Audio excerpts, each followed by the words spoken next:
1 Samuel 3. The Lord's call Samuel. The boy Samuel ministered before the Lord under Eli. In those days the word of the Lord was rare.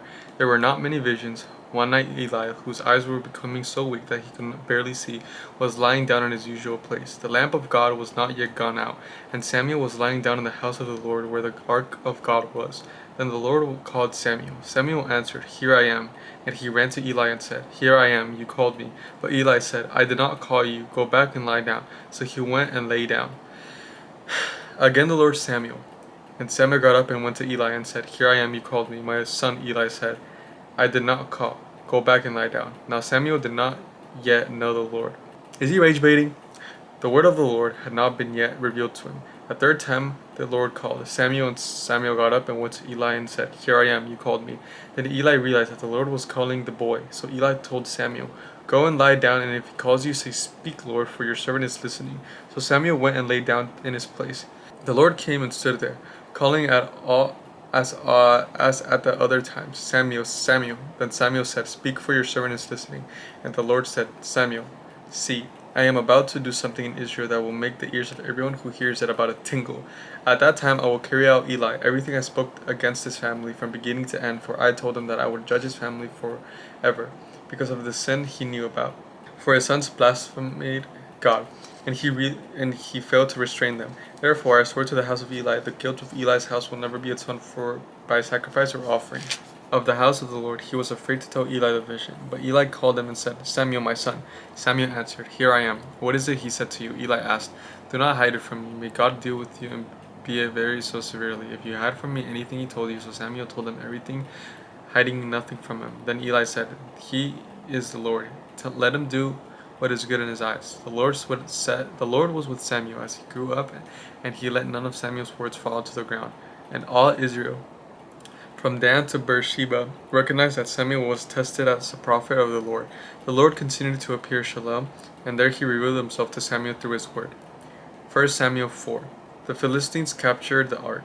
Now the Israelites went out to fight against the Philistines. The Israelites camped at Ebenezer, and the Philistines at Aphek. The Philistines deployed their forces to meet Israel as the battle spread.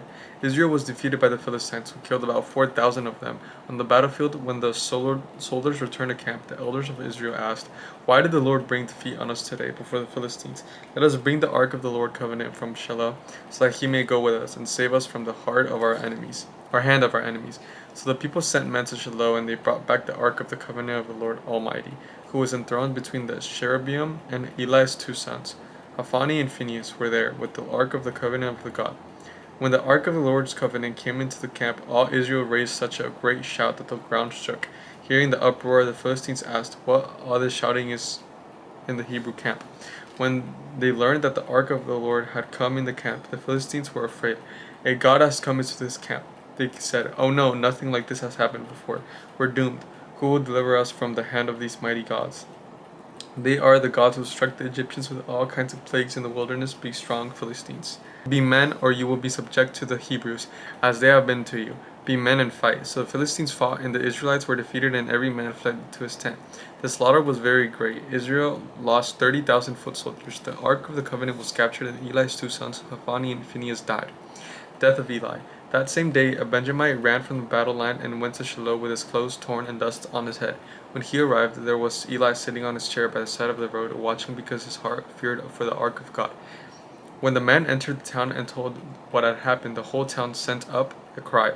Eli heard the outcry and asked, What is the meaning of this uproar? The man hurried over to Eli, who was 98 years old and whose eyes failed so that he could not see. He told Eli, I have just come from the battle line. I fled from it to this very day. Eli asked, What had happened, my son? The man who brought the news replied, Israel fled before the Philistines, and the army has suffered heavy losses. Also your two sons Hophni and Phinehas are dead, and the ark of God has been captured. When he mentioned the ark of God, Eli fell backward of his chair by the side of the gate. His neck was broken, for he was an old man, and he was heavy.